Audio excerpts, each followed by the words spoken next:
Welcome to InterPartyConflict, the podcast where we answer your questions so you can have the best tabletop gaming experience possible. My name is Gabe. My name is Jeff. And we have a very special guest with us today, Collins, host of Where Streams Come True. Hello. Oh, hello. Hello there. How you doing, Collins? Hi, everyone. I am doing pretty darn well today. This is a day one of my week off from work, awesome. From work and school and everything, and I am looking forward to playing a lot of video games and a lot of D&D. Awesome. Very good. Yeah. I was telling you before we started recording that I keep hoping that my work is going to give us some time off, but it is not happening. So how are you guys doing today? I'm doing okay. I'm getting close to, I took a couple days off around Labor Day, so Sure. I have a little extended Labor Day. Cool. I'm the only one in my department, so it's kind of tough for me to take days off because nothing gets done in my department if I take days off. Oh, yeah. But so like I have a lot of like built up paid time off that last year they decided that they were going to put a limit on, like a cap on it. Okay. And they didn't tell anybody and just kind of removed it. Oh. And so of course that's incredibly illegal, so we told them no, give it back. Yeah. And it took them like a month and a half to put it back. Jeez. And it was ridiculous. But now I have all this extra PTO that I have to get rid of by the end of the year because they were like, okay, we'll give it back, but you have to use it up by the end of the year before the new cap gets implemented. Sure. Uh, And you're like, you don't have to tell me twice. Well, I mean, it's like, yeah, I'll use it. But like, again, it's hard for me to use it because it's like, if I take more than like 2 days off, there's so much stuff like that. I come back to just a mountain of work. Yeah. And so like I've been just like I've gone through and like calculated. It's like, all right, if I take 2 days off every other month, I'll still have 40 hours above the cap for emergency. And it's like if I end up getting COVID or something, I can still take a week off and be and it's not going to be a big deal. Sure. And it's like, all right, well, and if I don't use that up by the end of the year, I can probably throw it in over like Christmas vacation or something. Sure. Which is usually usually slow for us anyway.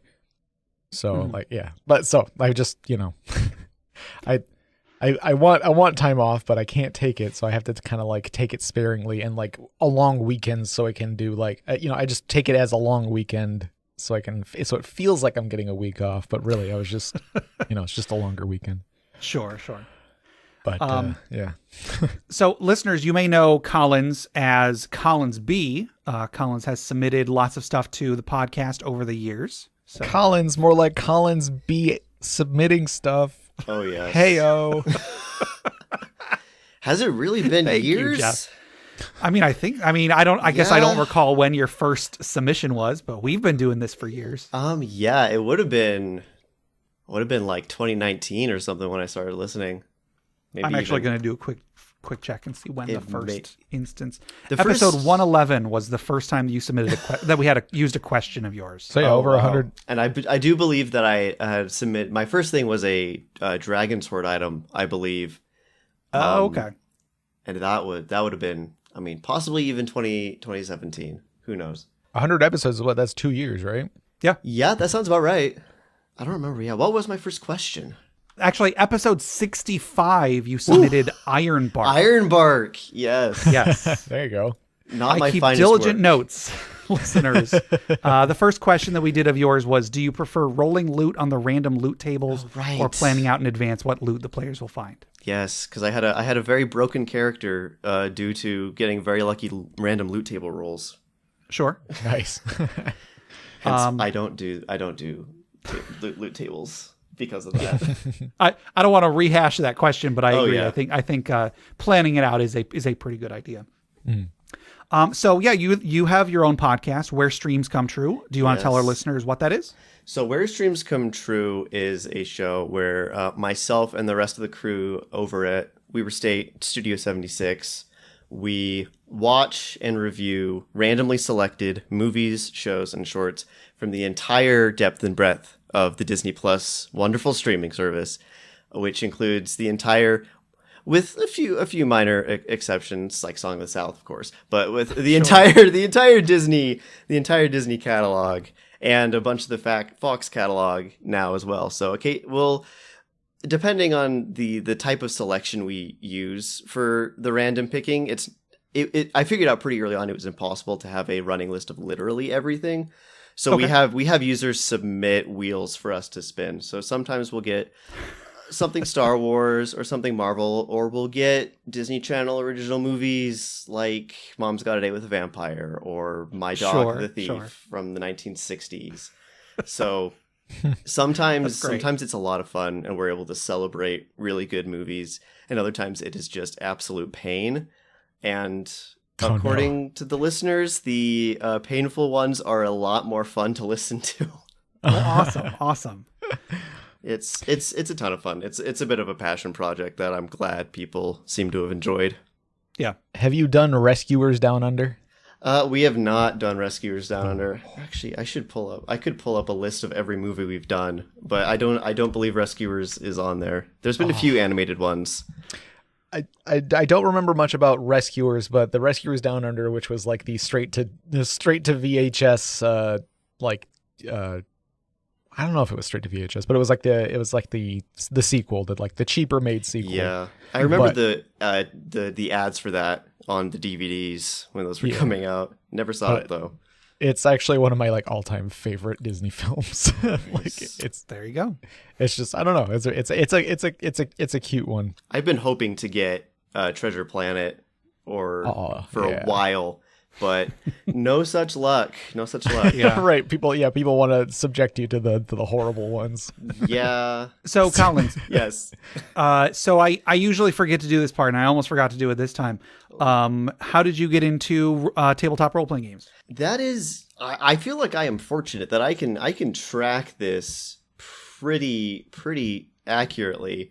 So I didn't grow up really hearing much about D&D at all, like as a concept or role-playing games.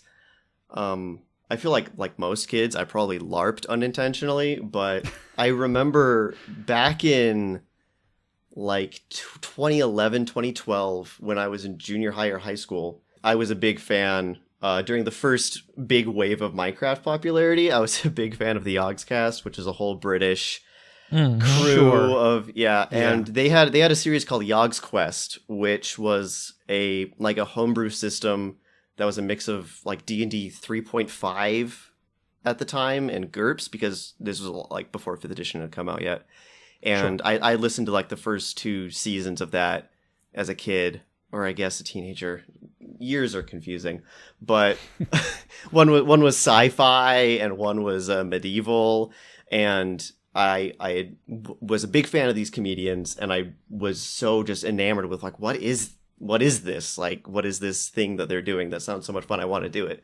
No one I knew did it, of course. I bought a single D20 because I was like, I think this is what you use to play it. Do I need something else? But it wasn't until 2015 that I had a friend group that told me we're going to start a D&D campaign. Are you interested? I'm like, I feel like I know what that is. That sounds familiar. And they described to me. They're like, oh, I don't know if you'll be into this, but if you want to come try it out. And immediately I was like, give me the rule book right now. I want to learn. I want to play this right now, today. I want to learn everything. Yeah, and with that group, I played my very first D&D character all the way up to level 20. We played for about 2 years straight, every week or more than once a week even.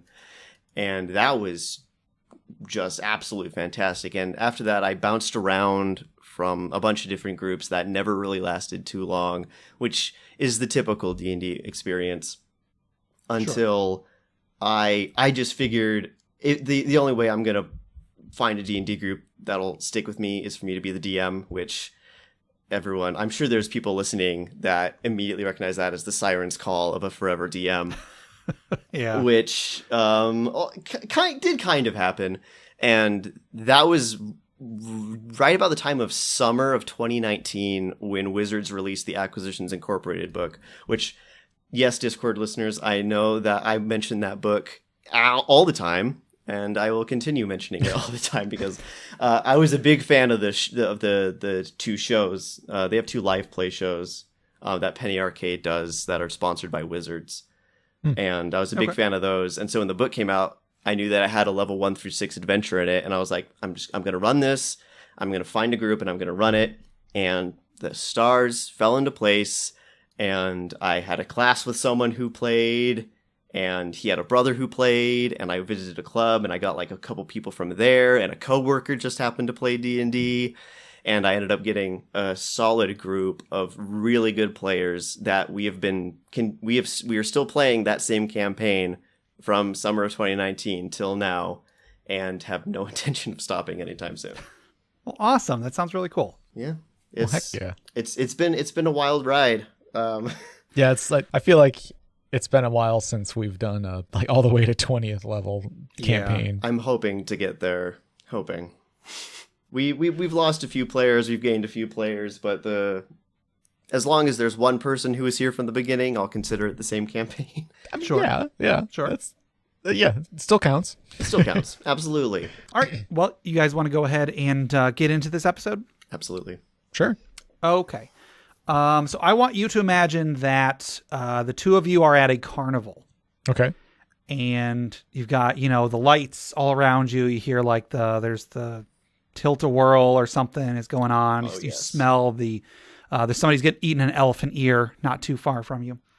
And you're walking along and you see that there's this coin-operated machine with this little like some sort of racial stereotype of a fortune teller inside this glass box. And as you walk by, you hear a voice say, "You there, come up to the glass." And you see a little animatronic like hand raise up and then lower back down.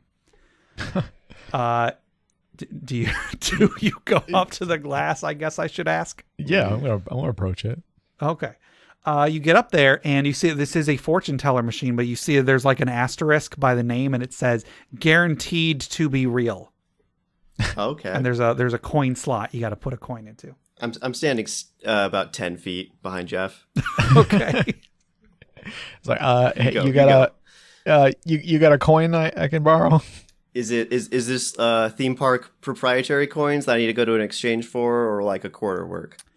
I'll say it is a proprietary. You need a token of some kind. However, you notice that some little kid has like dropped a token on the ground near you, so you don't even need to spend anything. There's a token right there. Awesome. So you put the coin in. You hear it rattle around in the inner workings of the machine, and then the lights inside like they change color, and then you see the fortune teller's eyes open up, and then it starts saying something like, this fortune will lead you to your eventual fate. Follow it and do what it says, I guess. And then you see that you were expecting maybe like something cool would happen, but just kind of like a little like slip or a slip of paper like comes out of a little dispenser. And so you take it and you look at it and it says, your next destination is... Jeff, do you know where your next destination is? Do you know what this card is telling you to go to? What does it say, Gabe?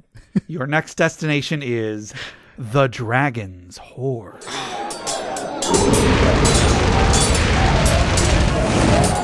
thought it was going to tell me my true love. Oh. Sorry. And then on the back, it has your lucky numbers. They are 3, 18, 47, and 92. Today's magic item was submitted by Collins, and it is called Requiem of the Lost. Collins, take it away. Alrighty. So Requiem of the Lost, this is my result of taking a +1 longsword that was inserted into a campaign module, I should say. I thought it was boring, but it gave this cool descriptive motif of it, so the item was evolved from there. So this is Requiem of the Lost. It is a longsword. It is rare, but I'm probably wrong about the item rarity, as I usually am, so DMs, do whatever you want with that. I don't care about item rarity. It's a suggestion. Yes, exactly. Once belonging to Hell Rider Commander Olanthius, this sword was wielded by him during Zariel's incursion into Avernus. At the time, it was a simple +1 longsword. Olanthius and his fellow commander Haruman refused to leave Zariel's side during the failed expedition, remaining united until they were taken to Nessus, and the angel was compelled to swear allegiance to Asmodeus. Distraught over the angel's betrayal of their shared ideals, Olanthius took his own life with this sword. He found no peace in death, however, and was raised as a Death Knight by Zariel, made to serve as her lieutenant for eternity. The sword itself was transformed as well, gaining the ability to steal souls and forge them into soul coins. The sword itself was lost to an unknown fate, until of course it was found by your party. The hilt of the sword is fashioned like a skeletal hand, and a skull and bones motif is prominent on the design of the weapon. Curious though, the hand seems to be clutching something impossibly tightly. And that right there, that's the only paragraph that I revealed to the players at the time they found it. Okay. So you have a +1 bonus to attack and damage rolls made with this magic weapon. When the wielder strikes the killing blow on a humanoid creature, the creature's soul enters the sword. When the user finishes a long rest on any of the layers of hell, or if your campaign doesn't involve hell, do whatever you want with it. This works for me. Have the player roll a D100. If the number rolled is less than the number of souls that user has put into the sword, the hand on the pommel opens, revealing a soul coin before closing again. When this happens, subtract 1 from the number of souls inside the sword. Okay. Yeah, I didn't, when I first read this, I didn't notice the part where it's less than the number of souls that user has put into the sword. So the odds of this happening are pretty low. Pretty low. And presumably. Not cumulative. This was done, firstly for balance reasons. I didn't want them pumping out a soul coin every session. By just tossing the sword to whoever they thought was going to get the killing blow, because it doesn't require attunement. Yeah. I didn't think that was necessary. But also, the more story reason for that is so when a user uses this to create a soul coin, their conscience knows that they were the ones that put that soul in there. And so when they eventually expend the soul coin, effectively destroying the soul, they've got that weighing on their conscience. And I thought that was just absolutely fun to deal with, because I ran them through the Descent into Avernus campaign, and soul coins are very limited there, and I wanted a way for them to occasionally have one extra if they needed it, but also to be able to remember every single person they've killed with that sword. And that they've effectively doomed that person. Oh no. So I guess I don't actually know what soul coins do. I wasn't sure if you meant them as like a currency or something that has a magical effect. What exactly is a soul coin? So a soul coin, effectively, it's about a 5-inch across coin that's minted from infernal iron, and there's a spell that magically binds a single soul to the coin. It's hard for people that are not of evil alignment to carry. They can only carry about enough to their constitution modifier. Each one has 3 charges. You can use a charge to gain 1d10 temporary hit points. You can spend a charge to telepathically ask the soul a question. You can potentially release the soul with, I believe, some sort of dispel magic or remove curse. Remove curse would do that. And they're also used to power infernal war machines. Basically, you slot it in and it acts like gasoline. Like 1 coin gives you 48 hours of fuel. Okay, that's really cool. Are your players okay with killing someone and using them as gasoline? One way to find out. Sure. Yeah. Or was killing that one bandit worth sacrificing that bandit's soul to give you 3d10 temporary hit points? Sure. Yeah. These are the questions that you gotta ask your players. These are the questions you're going to learn the answer to as the campaign goes on. And so far, the answer has been, we're simply not going to think about it. And that's what they've been going with so far. Do they refer to them as soul coins anymore? Or do they call them like, toss me one of those cookies? I think they've come to just calling them coins. Okay, yeah. So they blocked out the soul part, and they're like, we'll just. They have, however, figured out a bit of a cheat that you can do with this. In that, if you have someone that you absolutely don't want to get resurrected, or someone that you don't want to go to hell and get promoted to a demon, if you kill them with that, then there's their soul. They can't be resurrected. Which I was very upset when they first figured that out. But if your players are ingenious enough to do that, then I mean they've got a soul prison on their conscience as well, which Right. Sure. Yeah. that's also a whole thing. But yeah, that's true. You can't be bringing back your previous enemies and NPCs and stuff. Yeah, Sure. Because they got them in their back pocket. got them in their back pocket. Yeah. Well, that's pretty cool. I think this is a really cool weapon. And so you were saying that this was just an item that was in the adventure path, and then you decided to do something cooler with it? Yeah, this was in the first dungeon of Orry of the Wanderer. There's just a +1 longsword in a pile of, I believe, dead adventurer corpses. Oh. And it just says that it's got this skeleton motif on it with the skull and crossbones and stuff. And I thought, that is way too cool of a description to just make it a +1 longsword.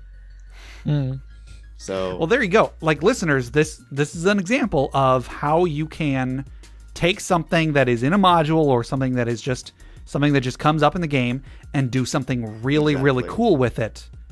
And, if this were something that I found in a game, I'd be thinking about this sword the entire campaign.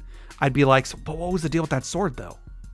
yeah, and this sword was driving the player who had it crazy because he knew souls were going into it. He was able to figure that out, but he didn't know what was happening with them. Sure. For about 2 years worth of gameplay. Oh, my goodness. Jeez. Because they found this at level 1, and we didn't start Descent into Avernus until earlier this year, so... Huh. Yeah. So yeah, That's really cool. Yeah, they hadn't spent any time in hell yet. No, they hadn't. So he had no idea where this was, where this came from, what it was. Identify could only tell him so much. Do you know how many souls he had in there by the time they got there?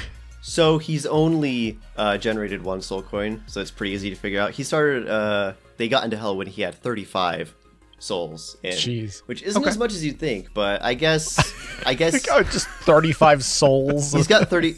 Yeah, that is a lot if you think about it in terms of souls. And he is a barbarian, so I guess he should get the final kill quite often. So yeah, 35.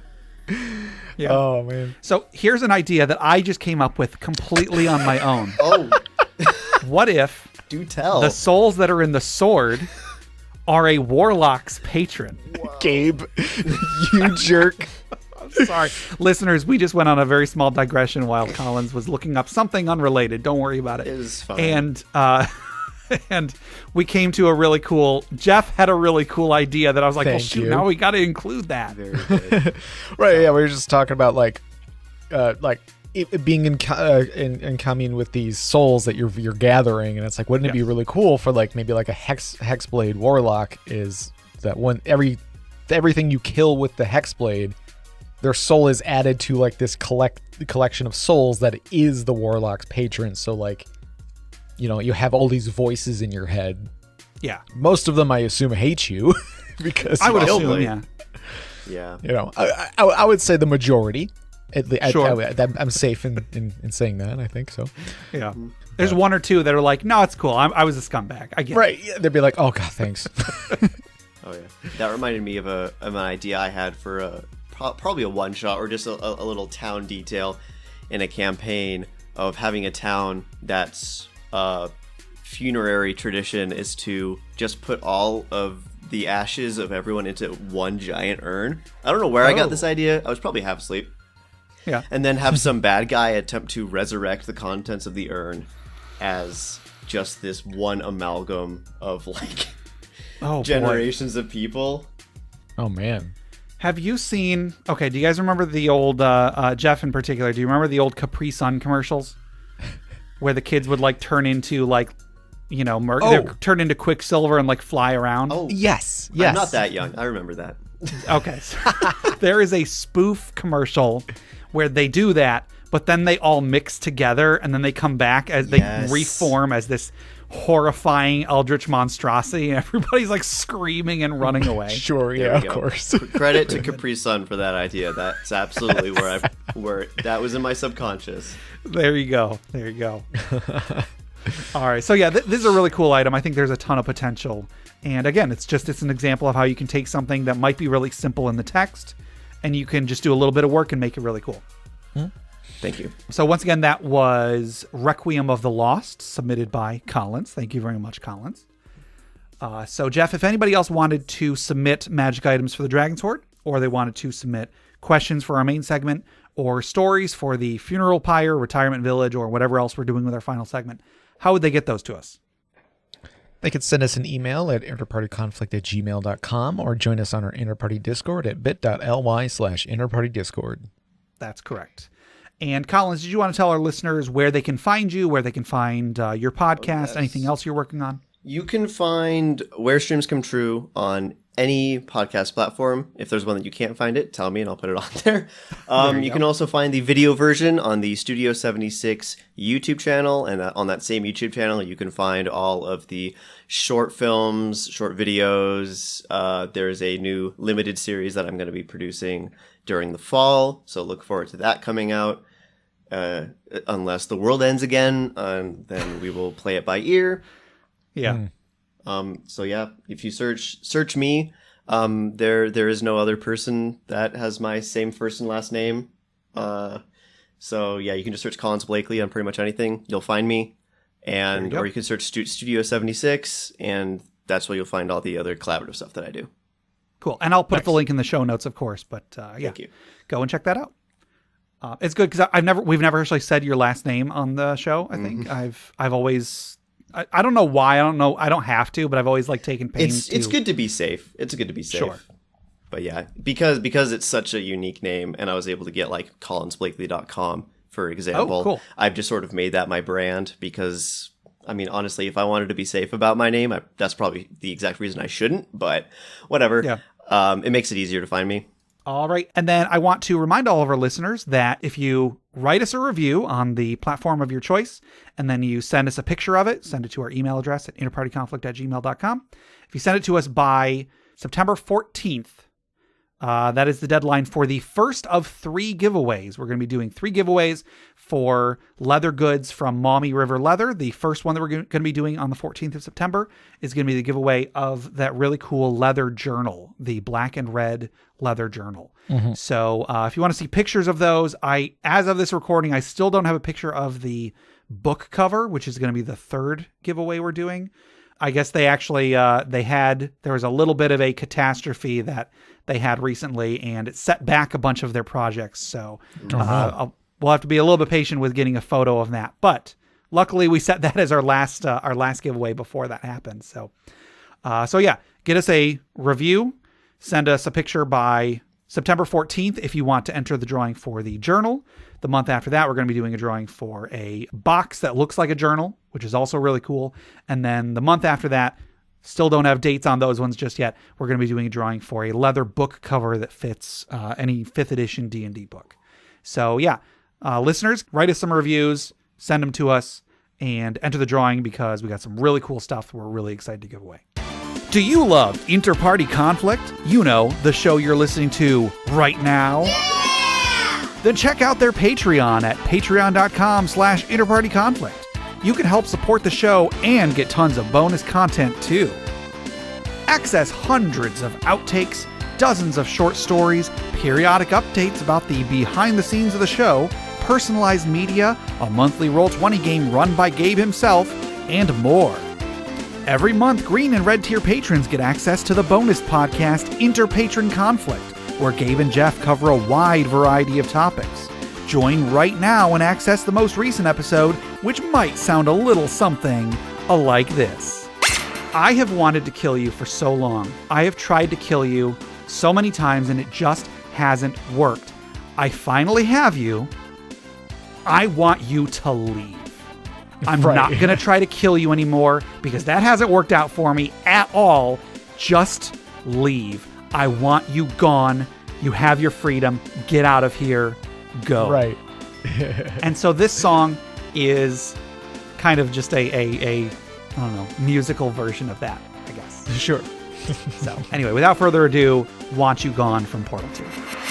Once again, go to patreon.com/interpartyconflict to help out the show and access all that bonus content today.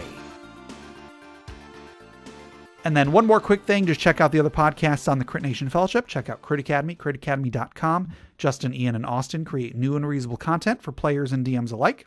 Check out Brute Force and Ignorance. They're an actual play podcast that have started making episodes again. and check out the currently on hiatus podcasts. Check out D&D Character Lab and check out the Kind GM podcast. Enough of all that. Let's get into some questions. All right, our first question comes from the Beverage Tea on Discord, and they ask, of all the official 5e modules, which stick out to you as best for adventures of each level bracket? 1 to 5, 6 to 11, 12 and up. Yeah, so we've had this question on the list for a while. The problem is that I don't think Jeff or I have played any of the official modules, so we don't really have a ton of feedback to give. But Collins, you've played at least a couple of them, correct? Yes, I've played let's see. I think I've only played one to completion, but I've played in a few other ones, and I listened to too many D&D podcasts, which all have gone through more beyond that. And Sure. I read D&D books for fun, so I've read all of the adventures and have a few opinions on that. I don't know if you want to start with like 1 to 5 or something. I could get late levels out of the way easy. Dungeon of the Mad Mage, because that's the only one that goes to level 20. So there's that. Okay. There's that for free.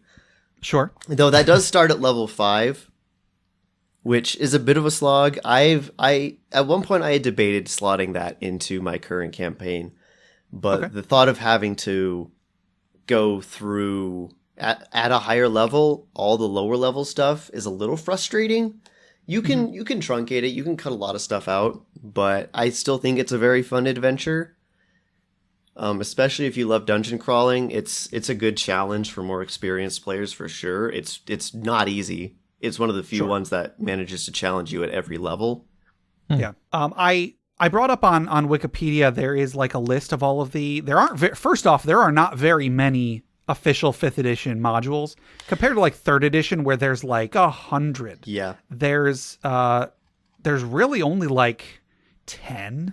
Yeah. I'm looking at the D&D Beyond page, and yeah, there's not that many. And what's frustrating is most of them are just levels 1 through 4 or levels 1 through 5. Yeah. Which, sorry, there's 18, not 10. I was looking at the wrong list. Yeah. And honestly, still not very much. In my personal opinion, from what I've played, D&D or Wizards, I should say, is not that good at writing level 1 specifically. Like, I would say Descent into Avernus is a very good adventure, but don't run it starting at level 1. My suggestion for that would be to run it starting at least level 5. And instead of just leveling up when it suggests, get through like all of chapter 1, then level up. I ran my party through all of the level 1 stuff when they were level 8, and I did it completely as written, and we had people getting knocked out every dungeon. We had one person die at the end.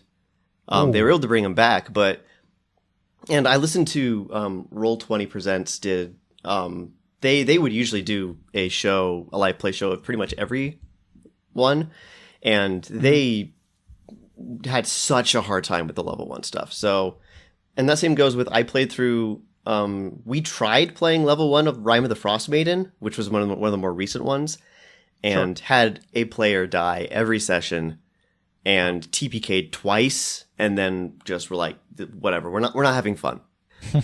However, when I say that Wizards of the Coast is bad at writing level 1, that does not go for the third-party collaboration books that they've done. I don't believe that Explorer's Guide to Wildemount has an adventure in it, but it's coming. Acquisitions Incorporated, which was their collab with Penny Arcade, has a level 1 through 6 adventure that's Orary of the Wanderer that I talk about a lot. Yeah. And is, my opinion, one of the best adventures in all of 5th edition. I ran that as written, 1 through 6, had an absolutely fantastic time. It was really accessible for a new DM. And very accessible. Most of the players, aside from like 2, were all brand new to D&D. And it was very accessible. This one had a version of the patron rules that were like fully implemented in Eberron Rising from the Last War. This has like a much more like beefy version of the patron rules, where there's mechanical benefits for each what they call franchise position. Yeah. So like in the patron rules, it gives like like leader, pickpocket, or whatever the different roles are. This one gives them, so like you'll have someone like the documenter who's in charge of writing notes at the table, the cartographer who's in charge of keeping track of where they are in a dungeon, mapping that out, and mapping the different locations. The decisionist is whenever the party takes a vote, the decisionist gets 2 votes, so we can always break ties. I love that. And good. We've got a few other. There's ones for specifically keeping track of monster weaknesses. That's the obviator, and keeping track of deaths and who has the highest kill count with the occultant. And it's a lot of fun. It's got a lot of like capitalist humor in it that new players to D&D will probably find funny. And I don't know, just very creative. You're able to impersonate dwarfs and go on a heist during a wedding. There's a casino run by a lich. That's awesome. It's so much fun. What is this one called? Orary of the Wanderer. It's in the Acquisitions Incorporated book. Okay, Gotcha. very good. Yeah, that sounds awesome. A lich that owns a casino. Just that. Yeah, a lich that owns a casino. That's amazing. It's so fun. Yeah. And at the end of every in-game month, they've got to make their payment to head office and find out their profits for that month. And you get to fly. You get to fly an airship. You can make your base an airship if you want to pay that much gold. They give you a home base built into it. That's very cool. I think it's the best 5e adventure, hands down. Yeah. But yeah, there's always the Lost Mines of Phandelver. There's always the Dragon by Spire Peak. Yeah. I know. I haven't played any of these, but Justin from Crit Academy is constantly talking about how much he loves Lost Mines of Phandelver. Yeah, I hear that one. I hear that one mentioned a lot. I've never played through it. I've the Adventure Zone went through a version of it. Sort of, yeah. It's if it gets that much praise, it has to be good. Sure. If you want a completely silly one, I ran my characters through the Dungeons and Dragons versus Rick and Morty dungeon. Sure. Which is it's very fun. It's very funny. I think if you just want to run a one shot, it's pretty good for that. Mine took more like 3 sessions to do. Sure. DMs don't slot that in the middle of your campaign, no matter how funny you think it is, because they get out of it with the Meeseeks box. And now they're rolling around in hell with the weapons stations of their war machine powered by Mr. Meeseeks, which is hilarious. Yeah. I have a copy of that. I've never actually read it. Like I got it, I think it's like a Christmas present a couple years ago or something. It's very fun. So I have that. I also have the Stranger Things Dungeons and Dragons thing. But, I haven't played either of them. That one, I haven't. I've read that one. I haven't played it. It seems very fun. Mm-hmm. Let's see. I ran a couple sessions of Dragon Heist as well, which I also think is a very good low level adventure. Okay. Because of how, especially if you're a more experienced DM, I think it's pretty kind to beginning DMs as well. I had never DM'd at all when I ran the 2 sessions, and then the group fizzled out. Sure.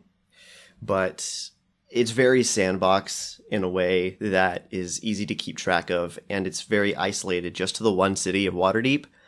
And you can place it in a homebrew city or a city in any other setting, and it adapts pretty well. Sure. And I think it's very good. It's got a very good flow, very much for at least level 1 for new players from what I played through. And there was a show that ran through almost all of it.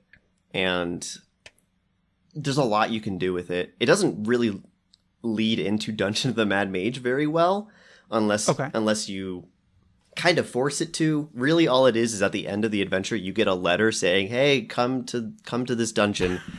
I'm a mad mage. Come to my dungeon. Come to the dungeon. You seem like you can fight good because you did a heist. Sure. Whatever. Whatever. We put these 2 books out at the same time. Let's combine them. Right. Yeah. I was actually kind of shocked to see that basically all of the 5th edition official modules either start at level 1 or can start at level 1. Yeah. All of them are 1 to 1 to 3, 1 to blank. 7, 1 to 15. Yeah, I'm seeing a lot of them are 1 to 11. Yeah. There's one that 1 the to Stranger 5. Things one starts at level 3. Dungeon of the Mad Mage starts at level 5. Rise of Tiamat starts at level 8. Interesting. And then that's it. The rest are all starting at level 1. I just think it's interesting. Not heard too many good things about the Rise of Tiamat duology, whatever the first one is, or the Dragon Queen. I don't hear too many good things about that one, but I'm sure you could have fun with it if you wanted to. Yeah. Curse of Strahd is always lauded. I've played a little bit of Curse of Strahd. I've listened to multiple shows that have done all of Curse of Strahd in very different ways. Okay. And it's a good horror one. It's also pretty sandbox and Sure. isolated to the point that it has mechanics in the adventure to railroad your players, which is fantastic. Interesting. Because you can just have the fog roll in and they walk out wherever you want them to be, pretty much. Sure. Yeah. That's interesting. So I have a copy of Tomb of Annihilation, and I've been reading through it lately. Like I would like to run it someday, whenever time willing, I suppose. But it seems really good. What I have read is really cool. I was in a group that started to play it a few years ago, but we got like maybe 2 sessions in, and then we all worked at the same place, and then work just got to be too much, so we weren't able to get very far in it. But I would like to play that at some point. I've also one of my brothers has played Tales from the Yawning Portal, and he said it was terrible. He said that it was not at all balanced. Like it is very much a 3rd edition adventure balance wise. Slotted into 5th edition, so you're getting like artifacts at level 6 or 7. And so if it is part of a full campaign, especially if you're like playing through all of them, you're getting artifacts so early that it's going to throw off the balance of everything. That is something as well with the officially released modules that I think is a bit of an issue, is that they are very much not intended to be run in concert with each other. Because they always give you very powerful things towards the end of a campaign. Like, mine is involved running Orry of the Wanderer, then Lost Laboratory of Koalish, which is also very good. It's an extra life one. I believe you can get it on DM's Guild, but it's an official adventure. And then running Descent. I'll try to put links for all of these in the show notes. Okay. Then Descent into Avernus after that. And by the time they got to basically the 3rd arc of the campaign, they had just so many magic items because Wizards assumes that you will run through a campaign and then stop. Yeah. Which is really weird. Because kind of is, yeah. Ostensibly, you should be, taking this as a launching point for your campaign of going through essentially tier 1, maybe even tier 2. And then you should know how to DM by now. Go tell your own stories. But all of your players have legendary items now. And their attunement slots are filled up. And it's crazy. Orary actually does give the players a artifact at level 1, but it's a storytelling mechanic that it is too powerful to use. So it's very fun of like giving the players something that is insanely powerful and seeing what they do with it. You essentially, without spoiling for you at home, you find it amongst the corpses of the adventuring party who previously had the item. And that's what you're left with. So my party Wait a second. Is it a sword that creates soul coins? No, Collins? No, it's funnily enough, it's an orrery. Okay. The adventure is about the item, and my players didn't use it once. Actually, they did. They used it only one time, and it didn't work properly. And they were like, "We're not taking the risk," and they didn't use it ever again. And you're trying to, you have like the housing for it, and it's like a bunch of different pieces that combine into one mechanical artifact. And there's enemies who are trying to assemble it for their own nefarious means, and you don't want to assemble all of it because when it all assembles, it's essentially an apocalypse. So it's like if the One Ring was like a very complex clockwork puzzle. Okay. And if Lord of the Rings was silly. Sure. I kind of feel like telling the players that they have an artifact, like telling them that a magic item is an artifact, is kind of going to discourage them from using it. Oh, yeah. Because who knows what it does? It might destroy the world. It's a lot of fun mind games.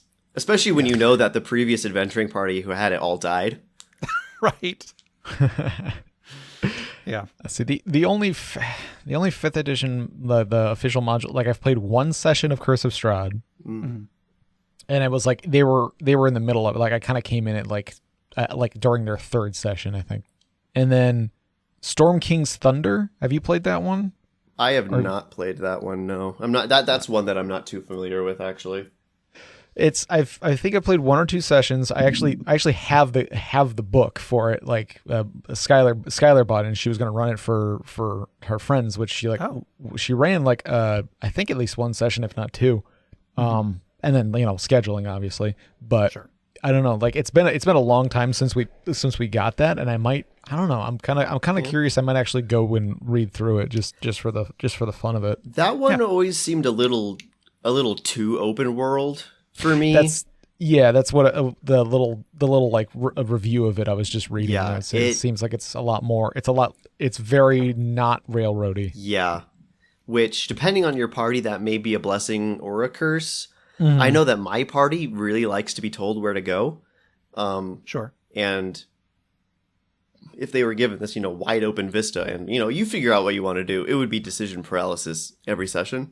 Sure. Yeah. So something like Descent into Avernus, which really, it's not the best written campaign, but it is so much fun because if you're a fan of Mad Max or Borderlands, it just plays like that.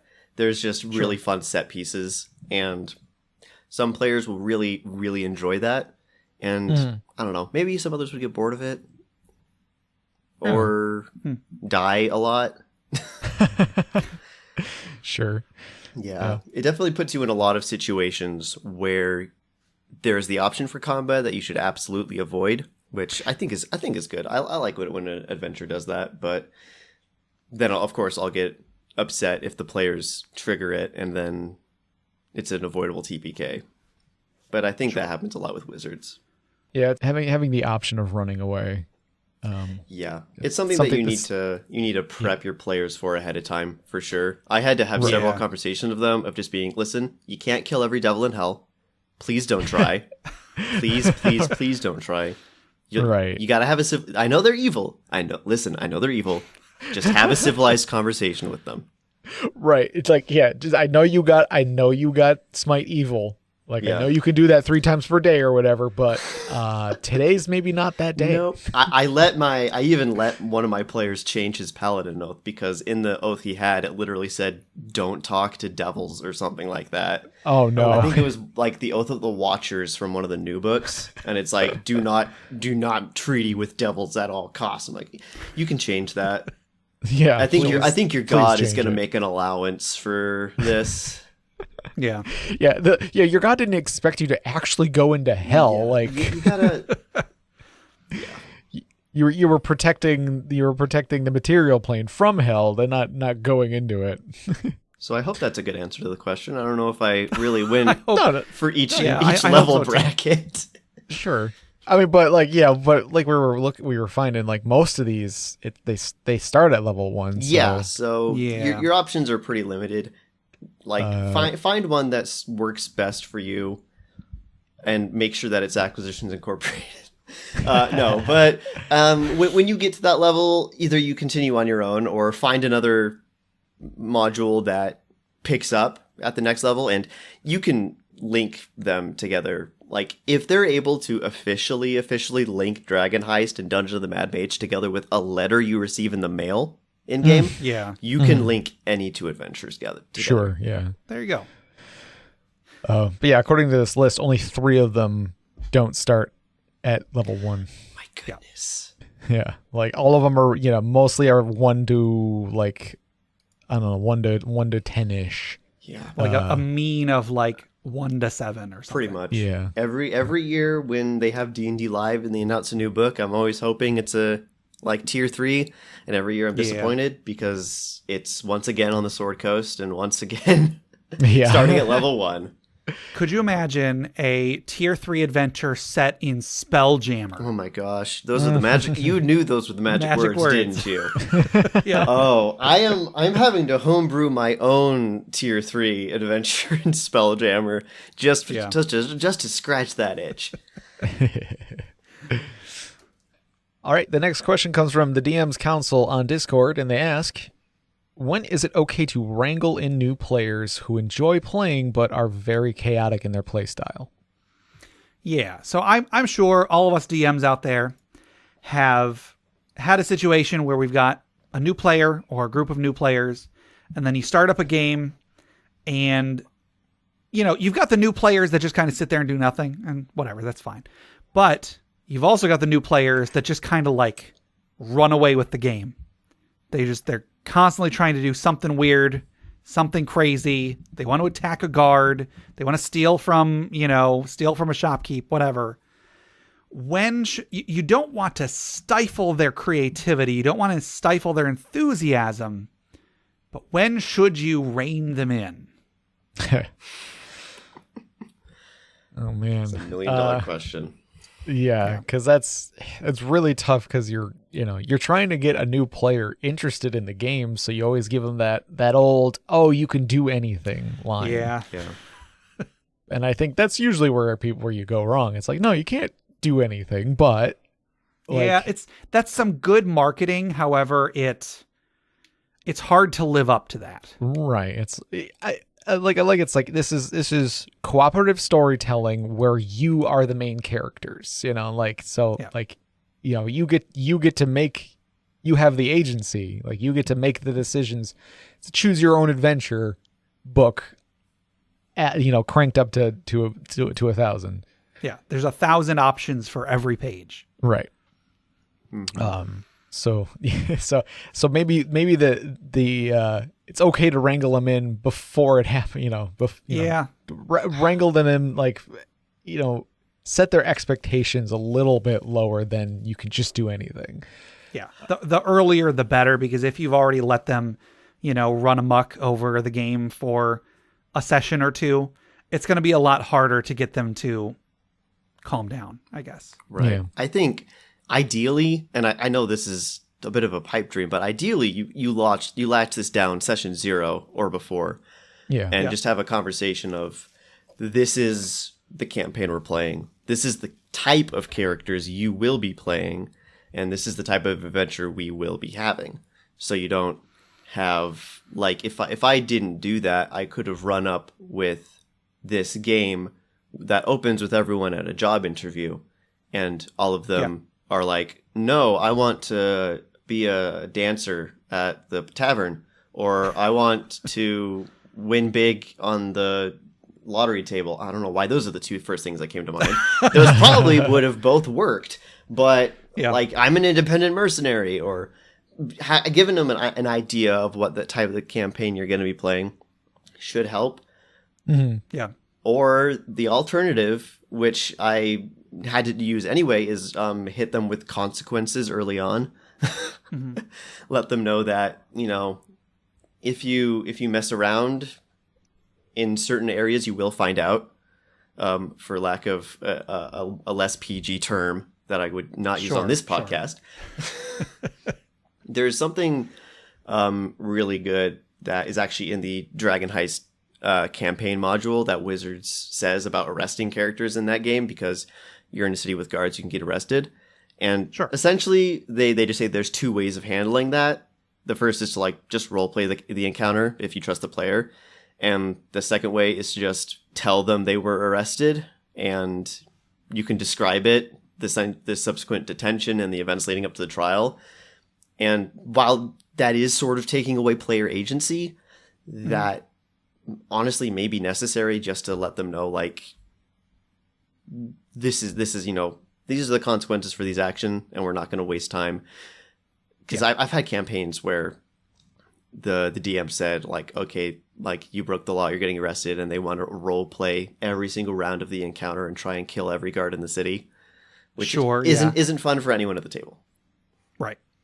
I've fallen victim to that myself. When we first started our Patreon games, like way back, I don't know, 3 or 4 years ago, I remember in our first Patreon game that I ran, one of the players, I don't know if he's still a listener. He's not a Patreon anymore. I'm not sure if he's still a listener, but one of the players, the party was they were in a town. They were going off to some tomb to go look for treasure, whatever. And at one point, one of the players attacked what was it? He either attacked a guard or maybe he attacked the town elder or something. And I should have just been like, why are you doing this? Or I should have done something to lock it down at the very beginning, or to illustrate, maybe this isn't a good idea. So, maybe if you could tell me your intention for doing this and so on and so on. But instead what I did was well, okay, then the guards show up. And then the guards started attacking. And then at that point, all the rest of the players were like, okay, well, there's a fight going on. Yeah, I'll roll initiative. Oh, yeah, I'll go ahead and attack. And then it's okay, well, how many guards does this small town have? I guess more guards show up. Okay, all the guards are dead. Now what do we do? Now what's the game? They attack the quest giver and all the guards are dead. No. That was a fault of mine. I feel like it's happened a couple other times in our Patreon games too. Maybe this is something that I have a problem with. But yeah, if you can, do something about it pretty early on. Collins, I love the idea you had of, I don't know why I never thought of this, just when you tell the players what the campaign is or what character creation rules to follow, just tell them this is the kind of game that I want to run. And these are the type of heroes I want to be a part of this story. And that's not necessarily telling them that they can't have any flexibility, but it will probably stop the person that's like, oh, no, I'm not going to go on that adventure. Right. No, my character isn't going to go with the rest of the party. And, even just one thing at the beginning, don't make a character like that, can probably go a long way to keep everybody at least on a page. Not necessarily the same page, but at least they're all on a page and one of them isn't off reading a different book or something. Right. I think it's entirely within the DM, because we seem to sometimes forget that the DM is also supposed to have fun sometimes. Sure. And it is full within the DM's right. You're able to restrict, certain classes or certain source books. So you should be able to restrict certain types of characters. I told them, I told my players, listen, guys, last campaign I was a player in, I had a really bad experience with a bunch of the people all being chaotic neutral. Please don't make a chaotic neutral character. I don't want to deal with that. And they were all like, okay. Sure. Okay, we get that. Yeah. And that worked out well. The only incident I had was a player, sneaking out in the middle of the night while they were at an inn and trying to break into the storehouse, which happened to have a bunch of cultist lizard folk in it, which he didn't know. But essentially, he just got a slap on the wrist from the company's head office being like, don't do that. That's bad PR. And that's all. He died in the next dungeon because he split up, so I didn't have to worry about it anyway. No. But if you have an in-world way of reprimanding the character, go for it. That's why I think group patrons are such a good system, is because you can use that for that as well. Sure. Yeah. Reprimand them, but don't spend too much time. Exactly. Don't make that the session. Exactly. Because that's the problem I made. I had there be repercussions, but then now that's the whole session, and then it's well, now what do we do? I could have just had to be a narrative slap on the wrist, and then okay, now you guys are going on the adventure. But I didn't, and in my opinion, the adventure suffered for it. Yeah. Right. Yeah, I feel stay as far away from combat as you can in that situation, because that's everyone knows that eats up most of the session. Exactly. True. Yeah. We had something like that happen in my Star Wars game, where this was going to be my funeral pyre, but I completely forgot the character's name, so I'm not gonna do something else for it. Okay. But yeah, the DM led it to conflict, which I don't blame him for. It was a edge situation, and it led to combat. And the result of that combat was my kill count against players as a player going above the DM's kill count of players as a player, because I ended up killing that player with that character with my character, and we all just kind of felt really bad about the whole thing afterwards.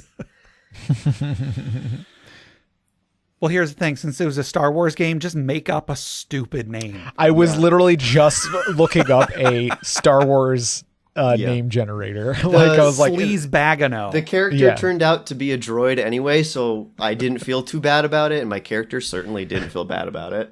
I was like, oh, it's just a robot. It's fine. Ah, man. Or it's just something. It's always something like Sleaze Bagano, or just like pho. Yeah, like Boo Boo the new Boo. Oh there you go. That's a name. Yeah. Oh shoot, that's actually a Star Wars name. Dang. Oh, but yeah, you're 100%. All right, our next question comes from Arcanist Winterbrand on email, and they ask, Charisma, should the player's words matter, or should you treat the stat like all the others? Yeah. Have we not talked about this one before? We have. It's been a while. We have talked about charisma. I haven't listened to that episode in quite a while, but I don't recall if we specifically touched on this facet of charisma. The thing about charisma is that a lot of players, a lot of DMs, whatever, charisma is kind of unique in that your stat doesn't really matter if you, the player, have a high charisma. If you are able to convince the DM what your plan is or what you want to say, a lot of people will just let it succeed. And so this is asking, should you do that? That depends. Yeah, I feel like that depends on the DM and the group maybe too. Because like you could have like a really good point and then you roll a really low and they go, well, I guess he just wasn't convinced. Exactly. This is a weird thing where depending on where it is sort of a toss up depending on the group. It could just be like, okay, if you make a really good point, the DM can go, oh, okay, yeah, he is convinced. He lets you guys go because you made such a good point. Yeah. Should the words matter more than the stats, or other way around? Here's an idea that I think somebody should try out. I don't think I'm going to try it out anytime soon, but someone out there should try it out. I'm not the best person to try it out. But if a player has, they say something to convince someone and they do a really good job of it, but it doesn't fit what you had in mind. Like, let's say, I don't know, they're trying to convince the guard to let them off with a warning instead of arresting them or whatever. And then the player wings a persuasion where they're talking about how, hey, I know you, we were in that support group together and, saying this and that and that and that.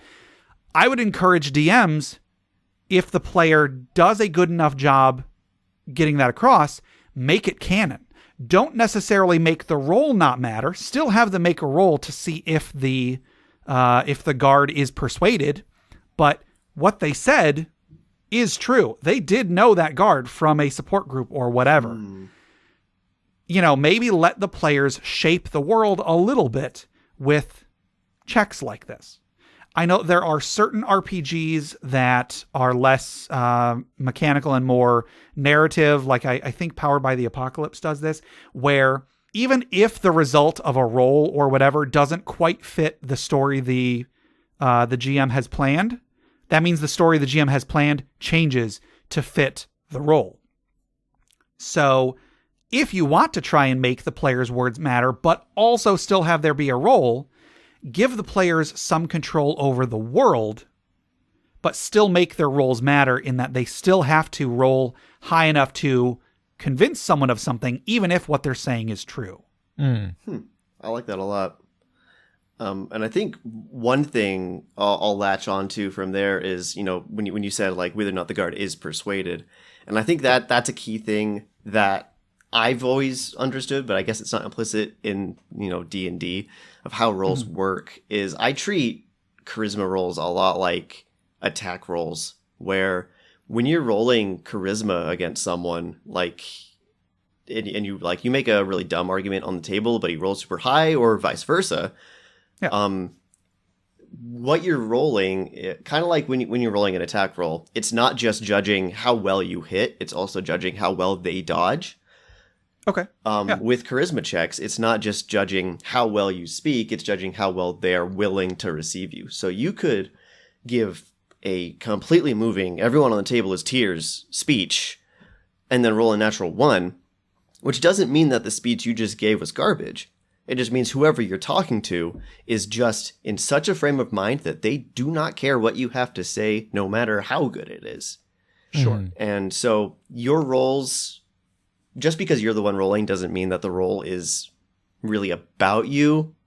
That sounds kind of harsh, but I get it. it isn't. You know, it's the same with attack rolls. But then on the other side, if you want to just completely bypass all of this, I've been trying to remember this, but I consistently forget. I really like what I believe the film Reroll does.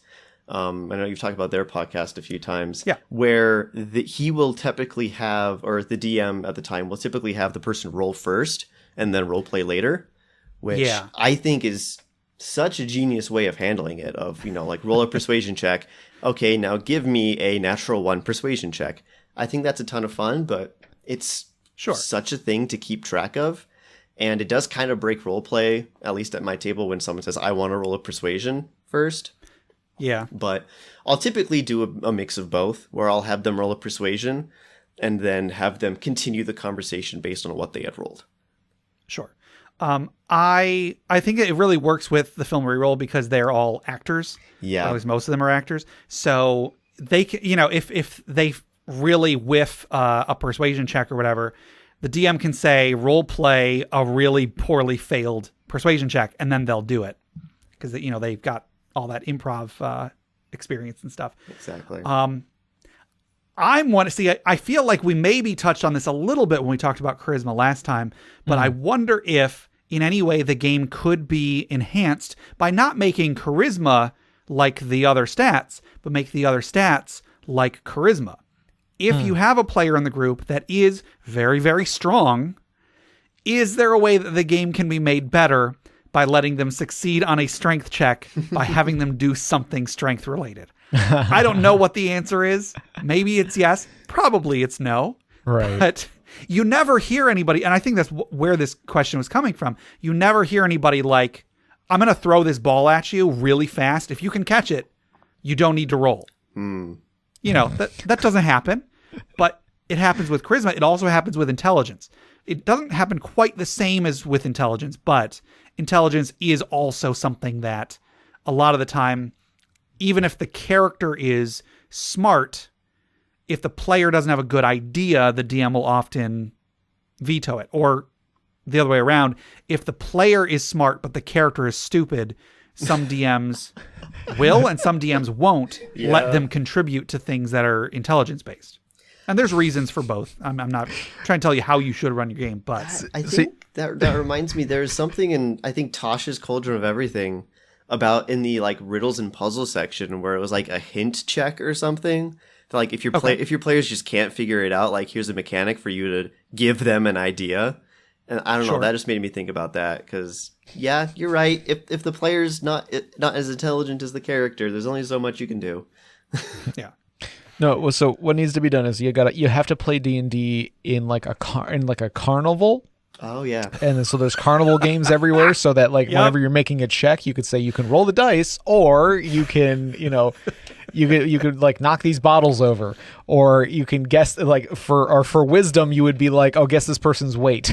You know, like I do believe there's some way that people have figured out to calculate your like real life strength score based on how much you can deadlift or something. Sure. Yeah, the player's handbook does have a chart for like, oh, if your strength is this, you can lift. I'm scared to find out what mine would be. So Jeff, here's an idea. So they're at the carnival, and it's like, okay, I really want to. This bad guy's a really high AC. I'm gonna try to shoot him with my bow, but if I can throw this ball and knock the guy into the dunk tank, I don't need to roll. I'll just hit him. No, right. Yeah. I think you're onto something right there. And I think what it is it's called LARPing.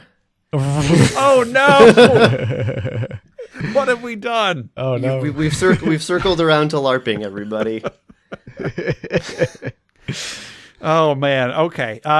One more thing for this question. I didn't really have anywhere else to bring this up, but one thing that I wanted to mention about using the charisma stat a little bit differently.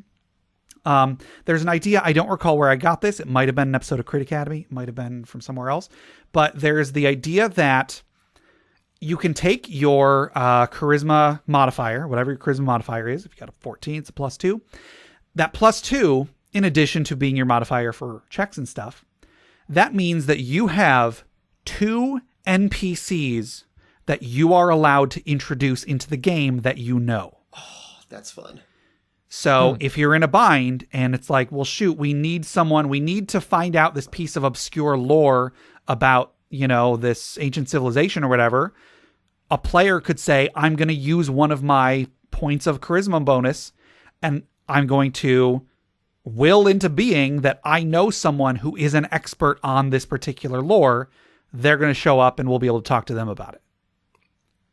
And it could be used for that. It could be, you could, I don't know, like use your thing to maybe make it so that one of the big bad evil guy's henchmen, and now you have an in that might let you into their lair and let you, bypass some of the traps and stuff because you know someone on the inside or something. It's just kind of, it's like the idea of I know a guy as a skill. If you could use your charisma score or your charisma modifier as that, if you can keep a running tally of these are the characters I have introduced into the game because of my charisma score. Again, an experimental thing. I don't know if I'm the perfect person to try it out, but I think that sounds really cool. If that was something that we discussed in session 0, I'd be willing to try it out. I think it would get the players more involved in the world. Yeah, I might try that out. Anything that allows the players to create NPCs for you is a blessing in my mind. 100%. Because if it's an NPC that they came up with, that means it already means something to their player. There's already a connection there. And half the work's already done for me. I don't need to message them on Discord and say, oh, here's this NPC that knows you. No, they came up with it. So I love that. Yeah. I think I might try that. Cool. All right. Well, I think that'll do it for our regular questions for today. We do still have our social media questions, though. Our last social media question was, what was the most memorable trap you've encountered in a game? Collins, do you have a trap you've encountered in a game you want to talk about? Well, I got this one in. So this trap comes from, of course, Orary of the Wanderer. And this is this is in the level 1 dungeon. So in this dungeon, you're in a sinkhole under the city of Waterdeep, going through bits of sewer, bits of old ruins, and you come across an enormous chamber that is circular with a high ceiling, and there's a huge granite block suspended near the ceiling in the center of the room, carved into the rough shape of what looks like a giant foot. Runes scribed into the north and south walls of the chamber create the outline of a bare footprint, and scattered around the room are hundreds of rotting severed feet from countless types of humanoids. You can see how this is called the foot room. All the feet are bare. So you have 10 of, as soon as the people come into the room, 10 of the feet animate basically as the crawling claw stat block, but a foot. So it has a stomp attack instead of a scratch one. And the lesser known and smellier cousins of the crawling claw. And when they start attacking, the suspended granite foot above activates. And I believe every round 0, it will slam in the middle of the room. Okay. And the way to deactivate it is to have a player take off all of their shoes and socks and stuff and place their bare foot on the runes on the side of the wall. And both need to do it at the same time while the feet are attacking you and while the giant foot is stomping. And that's how you deactivate the trap. That's pretty good. It's not the most dangerous. It's not the most complicated. Mm-hmm. But my goodness, we still talk about the foot room to this day. As you should. As we should. Yep. Jeff, did you have a memorable trap? I can't remember if I said anything last time because, I don't remember. I don't know. We don't really use traps very often, unfortunately. Yeah. I mean, I think you brought up one last time. Yeah, there's one in in Jadaroon, the city in the first part of the rolling spike box. Yeah, it's a spike trap that throws you back and forth inside the spikes. Yeah, because that's the one. That's where that's like there's a pit. There's a pit that you can fall into, and it's like right before a doorway, I think. Yeah, if I remember correctly. There's a bunch of them in that dungeon, and yeah. There's one right before the doorway to like the like elevator shaft that takes you down to like the Underdark or whatever. Oh yeah. I have a very short runner-up that just came to mind, which was just a necklace made out of white phosphorus placed into a fountain that the players, you know where this is going. The players are assuming, it's a magic item. Take it out, put it on their neck. In about 10 minutes or so, because it's exposed to oxygen, it lights up to about 900 degrees. Oh boy. Yeah, so... Yeah. Have fun. There's a science-based trap to it's a science-based if you want to magic item. If you want to insta-kill a player, just have it melt their neck off. Oh, jeez. There you go. I was just thinking, like, what's the other one? Potassium? Is that the one, pure potassium, and when it's introduced to water, it explodes or something? Yeah. That was during my... Potassium and sodium both. That was during my Saw-inspired one-shot that I did for Halloween one year. And oh, man. It was effective. It worked. Yeah. I don't know why they put it on.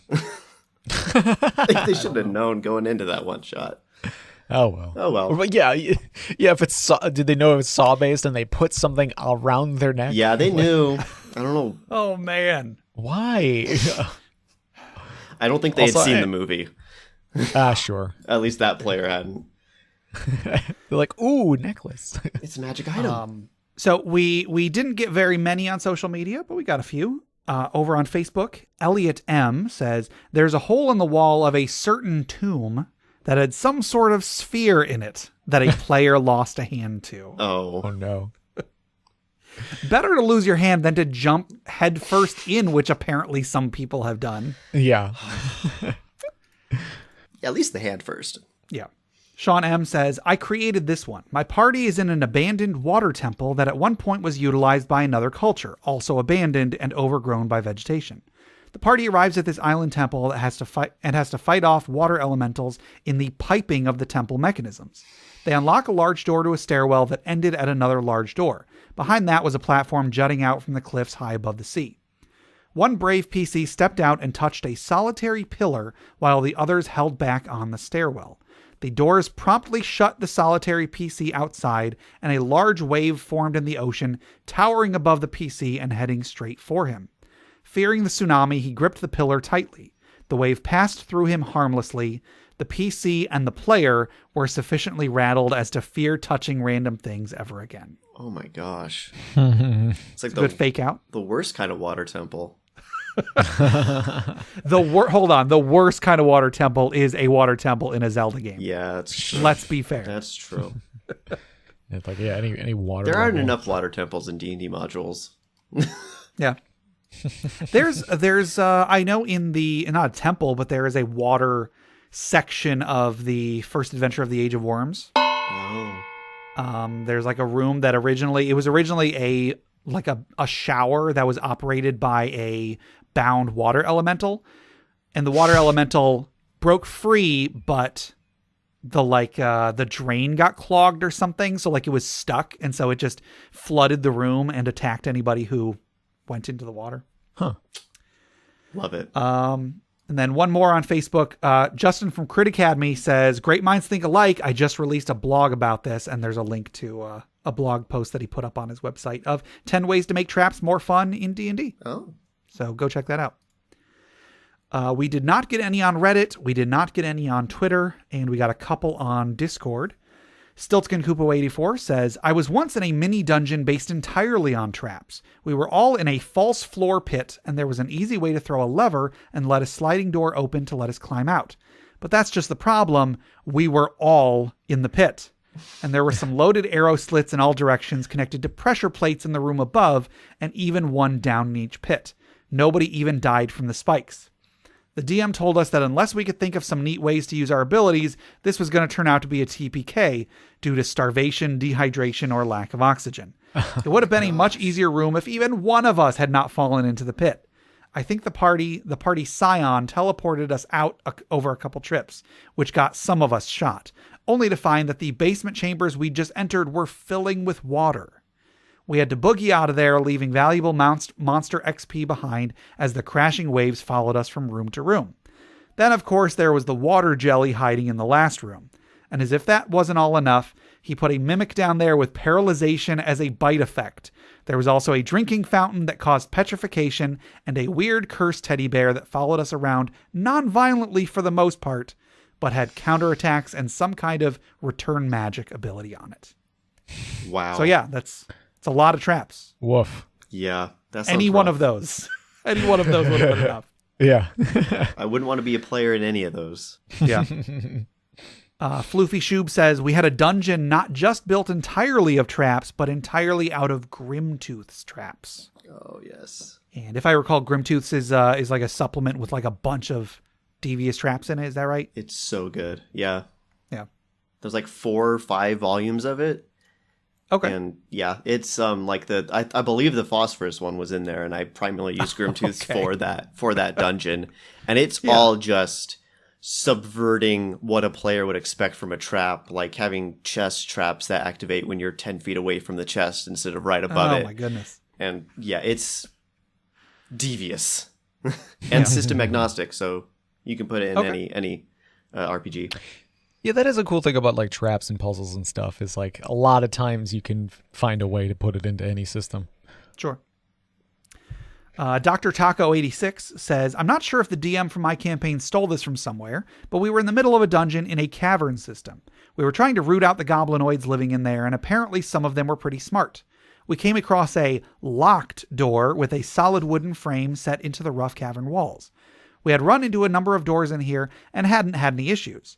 Our rogue couldn't manage to unlock this one for some reason. The barbarian decided he'd had enough waiting and kicked the door in. The door gave way easily enough, and his momentum carried him under the frame. Unfortunately, it was a false door that was carefully holding up a bunch of stone boulders. He failed his dex save and took a hefty amount of damage in the ensuing cave-in. Mm-hmm. For some reason, that made me think of the doors in the Fire Temple in Ocarina of Time that are fake doors that fall on you. Fall on you, Oh, yes. yeah. Pretty good. This reminds me of in the Tomb of Horrors, there are multiple entrances, only one of which is the correct entrance, and the other entrances, you just die. I mean, like there's mechanics to it, but it's like you go in and there's a pressure plate that closes off the room like 20 feet behind you, so it's not even like you can just dive behind the door because it's on the other side of the room when it happens. Yeah. So yeah. That's kind of trap. Fake doors I think are a good one of my favorite kinds of traps, I think.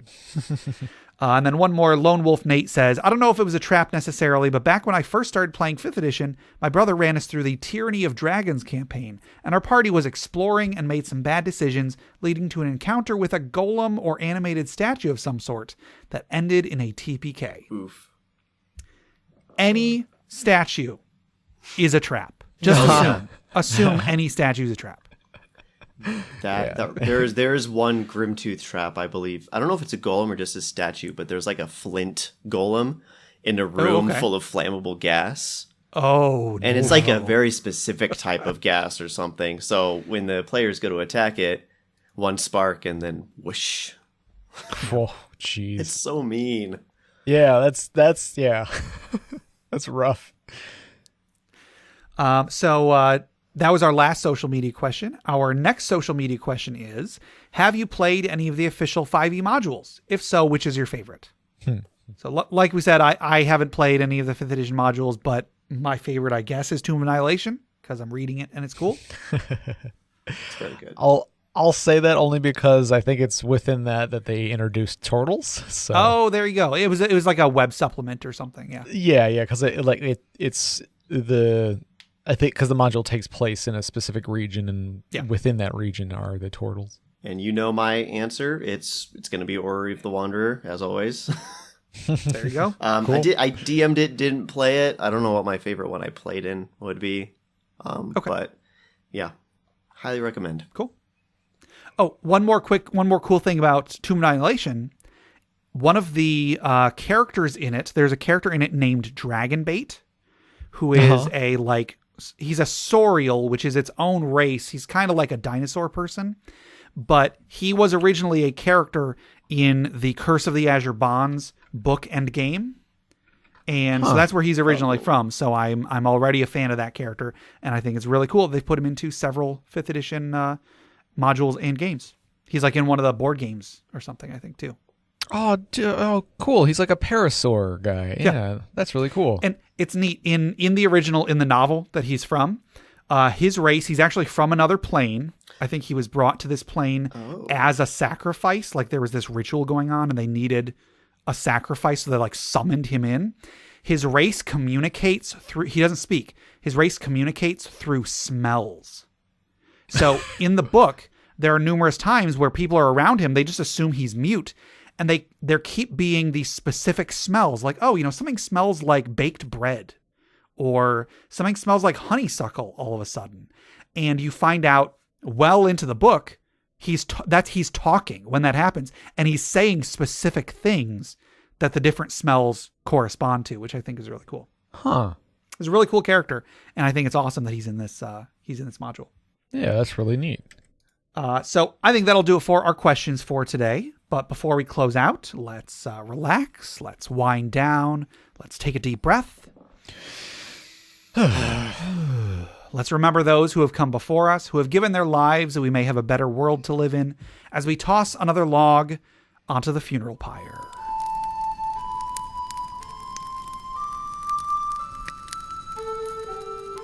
So, Collins, I believe you had a story you wanted to share. Is that correct? Yes. So this one is going to be the most recent death in our Star Wars campaign, which once again brought my personal kill count of player characters above the DM's. This time was not my fault, unlike the last time or the first time. I believe the first time that happened was a funeral pyre, so you can go back on that and judge whether that was my fault or not.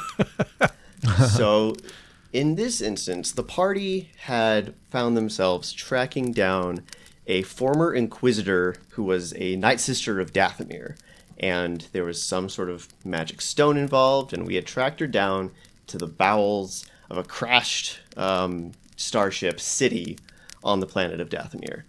And a pitched battle ensued with several Night Sister ghosts, and finally working our way to the Night Sister herself. And this particular villain had an ability that they could cause you, with their action, could cause a person to make a fear check, and they would see their greatest fears. And if you failed, she could make you take one action against your will. Oh. And my character, I had built with a few different skill trees to be very good at killing someone very quickly with a lightsaber. And we had our companion with us, who is a Dowutan named Grukag. If you remember Jedi Fallen Order, I believe the Seventh Sister, who's one of the mini-bosses in it, which is like this very big alien. He was, in our party, he was the same player who I had killed twice. This was his new character. And she had used the fear ability on myself, my character Kongu.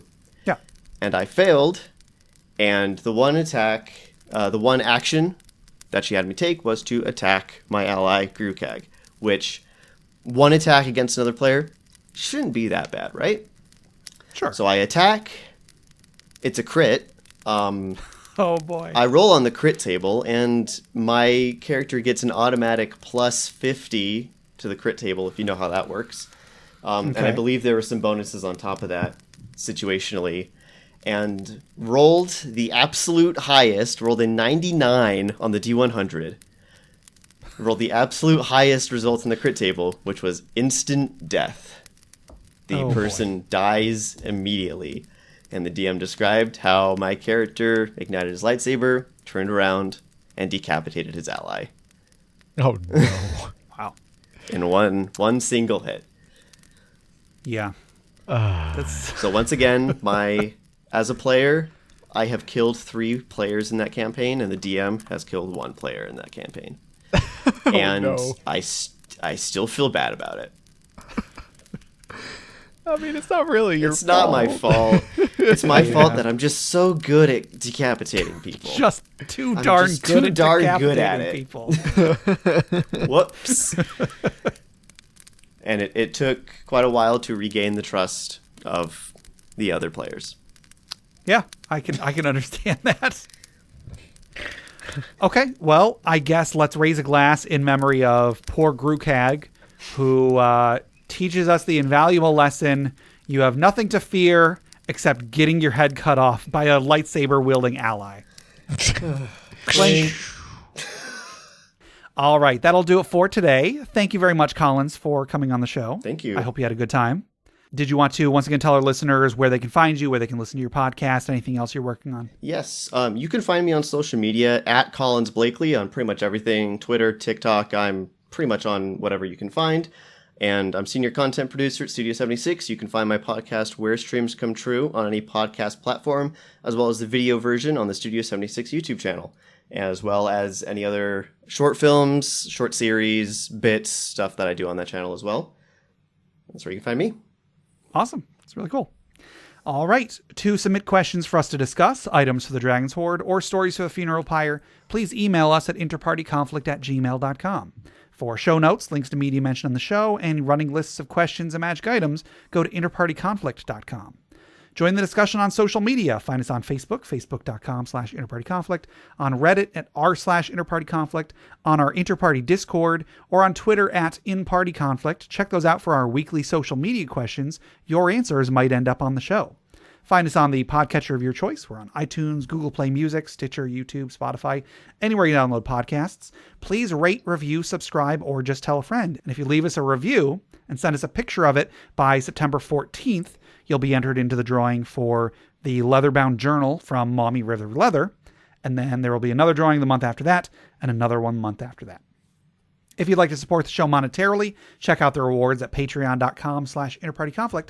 We have a few different tiers, so anything you can spare, even $1 a month, would go towards making the show better, and you'll get bonus content for it. Jeff, tell us about FriendQuest. FriendQuest is a YouTube channel where you can watch us play video games. There you go. Also head over to bit.ly/interpartyconflict to take a short survey about our show. What you like, what you don't like, etc. And just for taking it, you'll get 2 free printable board games, courtesy of the great people over at hollandspiel.com. And our music is made by Boxcat Games from Nameless the Hacker's RPG. So, Collins, until next time... Oh, I've just got here some green flame. Green flame!